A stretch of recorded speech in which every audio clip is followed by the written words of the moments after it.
the popularity of wheated bourbons is on the rise. A lot of people are out there hunting down specifically things like Weller. So Weller, wheated bourbon made by Buffalo Trace Distillery, owned by Sazerac House, and is kind of regarded as sort of the, I guess, the premier wheated whiskey lineup, wheated bourbons specifically. And obviously you've got William LaRue Weller out there, which is like even, I mean, a lot of people regard that as some of the absolute best American whiskey on the market, bar none.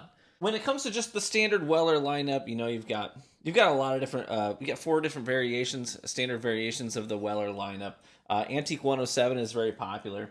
If you can't get your hands on that stuff, because listen, it is hard to come by, especially in like where I'm at in Michigan, very hard to come by Weller. Like no one's got Weller out on the shelves.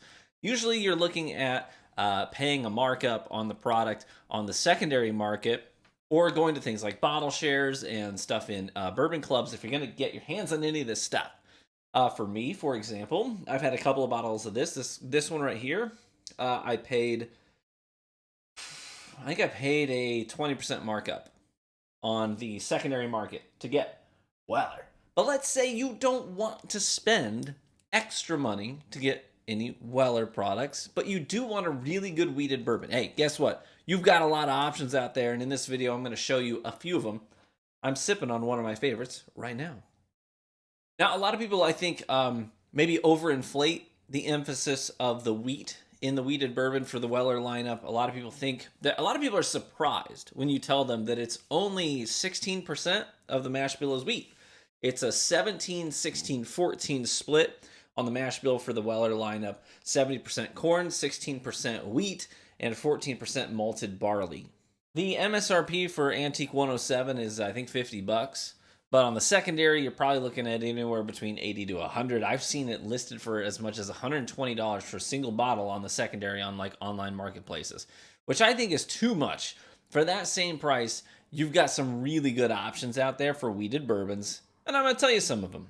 Option number 1, Wilderness Trail. Hey, we're going to stay right there in Kentucky. Wilderness Trail is a great distillery. They're in Danville, Kentucky. And they've got several different expressions of bourbon. The Kentucky Straight Bourbon 100 proof right here. This is a wheated bourbon. The bottling's great too. I really like the bottling on their products. Now the ratios in the mash bill are a little bit different than the Weller lineup. You're looking at 64, 24, 12. So that's 64% corn, 24% wheat, and 12% malted barley. Now MSRP on this is anywhere between $50 and $60. So same as Weller, Antique 107, but you're not going to pay a markup on the secondary. I mean, you're going to find this on shelves. All I had to do was make a couple of phone calls, and I found a bottle of that on a shelf at MSRP for $50 very easily. It was, I mean, it's only like an 8-minute drive to the liquor store from my house. Now, since it does have a higher percentage of wheat in it on the nose, I do tend to get a little bit more of those sort of medicinal vibes, clean, crisp, maybe even a little bit of like wintergreen as well, which is interesting because there's no rye in it. And that wintergreen flavor is something I usually attribute to the presence of rye in a mash bill. But Wilderness Trail's wheated bourbon, delicious, nice and 100 proof. I get some of those yellow fruit vibes as well on it, but a lot of those rich butterscotch, very creamy mouthfeel, and butterscotch on the palate. I think it's a great alternative to a Weller product, just for the standard lineup of Weller products. If you're looking for a good wheated bourbon out there, highly recommend it. All right, now we're going to move a little bit up in price. This is not in Kentucky. This is a Colorado distillery. This is Old Elk wheated bourbon. Greg, the master distiller there, has made a good reputation for himself of late, and Old Elk's wheated bourbon is much higher in the wheat content. So this is 51% corn, which is the minimum, the absolute minimum it can be to be called bourbon. So it's still a wheated bourbon. 51% corn, 45% wheat in the mash bill, which is a ton of wheat in the mash bill, and then just 4% malted barley. So of all the options I'm going to give you tonight, this is the highest wheat content. Now, if you're ever interested in knowing what a wheat whiskey would taste like with nothing but wheat, if you really want to dial in what does the wheat contribute to the whiskey, what flavors do you get just from the wheat alone, you can check out some just straight up wheat whiskeys that are out on the market right now. For example, Flight whiskey, 95% wheat, 5% malted barley. So if you really want to get a good taste for what the wheat itself adds, this is a 6-year whiskey, 95% wheat. So you're going to get a really good understanding for what that wheat is adding to a whiskey. When you have a wheated bourbon and you're tasting things in it, you'll be like, oh, and then you'll attribute something with the wheat because you've tried a wheat whiskey before. Flight, for the record, I know you can get Flight straight off of Country Wine and Spirits, and you can use my discount code. It's True Vanguard. It's the name of my other channel, True Vanguard, and that will get you a discount on that bottle as well, and you can pick that up yourself. But back to the Old Elk. Like I said, 45% wheat in the mash bill, so that's a ton of wheat in the mash bill, so you're going to get a lot more complexity out of Old Elk than you do some of these others that just have a smidge of wheat tossed in so they can call it a wheated bourbon. It's 92 proof. And it comes in at about $65 MSRP. My bottle cost $70. Great color to it. Now the Old Elk tends to be a much brighter expression of wheated bourbon to me. So it's very bright, very crisp, refreshing. It almost seems more like a summer whiskey to me. You know what I mean? Like it kind of gives those vibes, kind of refreshing. You'd sit down with it on a hot day and sip on it and really enjoy the experience. But like I said, you get a lot of complexity out of Old Elk. So for me, it's this dichotomy, this push-pull, this back and forth when I'm tasting it and smelling it and nosing it, where I go from like wood shop to crisp and bright.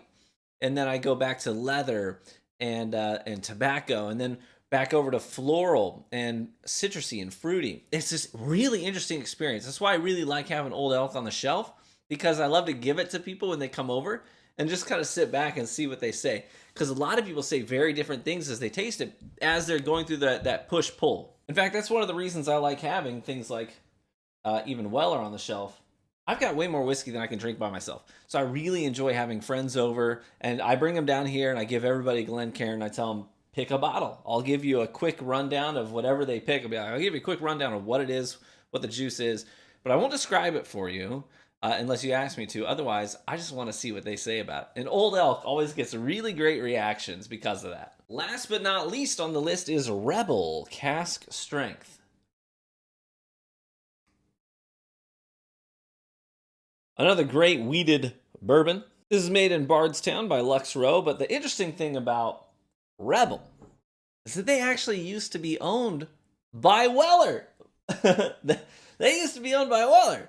So they got a really great sort of connection there. So if you're looking for an alternative to Weller, it's kind of cool to go with an option that once was technically a part of, it was under the Weller umbrella. It is actually distilled by Heaven Hill. The juice in the bottle is distilled by Heaven Hill. So obviously a distillery with a lot of great reputation and rapport. So you really can't go wrong there. And they dropped the word yell. It used to be Rebel Yell. They dropped yell off of this product. I think probably because they just didn't want it to be associated with a Confederate soldier battle cry. So this comes in at 120 proof. Much higher than the others because it's cask strength. But I know some people want to have an alternative to the Weller cask strength products. This is a great choice. Now, the mash bill of all the alternatives that I've offered tonight, the mash bill is most like Weller. Weller was 70, 16, 14. Rebel is 68, 20, 12. 68% corn, 20% wheat, and 12% malted barley. Now, the price of this will vary. MSRP could be anywhere between 80 and 90 bucks. Mine was $100 because mine is actually a barrel pick from Justin's House of Bourbon, which might ring a bell for some folks. Very popular bourbon store. Oh man, it is so good. And the thing that I love about Rebel Cask Strength is that you get this really interesting, like I talked about, Old Elk had this dichotomy, this push-pull. There's a little bit of a dichotomy in Rebel as well, because you have that rich caramely, molassesy vibe on one hand, but then you also get this sweet, bright cherry note in there too. And those things mingle. It's unlike Old Elk, which is sort of this push-pull where it's a progression from one to the next. Rebel blends those flavors very, very well. So you can pick them both out at different times, but they work in unison with each other to create such a complex and wonderful palate. I love drinking this. This is something I reach for very frequently and pour for myself. Oh, it's just so flippin' good. Well, there you have it. Those are some of my preferred alternatives to Weller if I'm looking for a really good wheated bourbon to have on my shelf. Highly recommend that you give them a try for yourself. And if you do pick them up, hey, let me know. Let me know in the comment section what you thought of each and every one of those, and if what you thought about it lined up with what I said about it. There's so much great whiskey out there right now. I would encourage you not to get too hung up on hunting the rare bottles that everyone's going for, because there's so much great juice out there on those shelves right now. So definitely experiment with some other brands, some other distilleries, and give them a try as well. I often find that they are definitely worth my money, and sometimes hunting down bottles that have been hyped up by other people ends up delivering a somewhat disappointing experience for me because I think they were overhyped. And that'll make a great video, I think, sometime. Maybe I'll do my most overhyped bottles. I could tell you one right now. I had buyer's remorse. I had buyer's remorse on this bottle right here. Heaven Hill Bottled and Bond. I'm a big believer in Heaven Hill. I love a lot of Heaven Hill products. But this bottle was not on any shelves near me. And I really wanted a bottle because it was hyped up and people were like, gotta try it out. You gotta try it out. If you find it, buy it. It's a must buy. So I actually paid a 30% markup on this bottle on the secondary. And I will never do that again. Because this bottle to me, I think I paid, what did I pay, 120 bucks for it or something like that? I might pick this up again if I saw it on a shelf for 40, which is way below MSRP and minimum value, so that's not going to happen. But this to me is a $40 bottle of whiskey that is being sold for way more than it deserves. But that's just my personal opinion.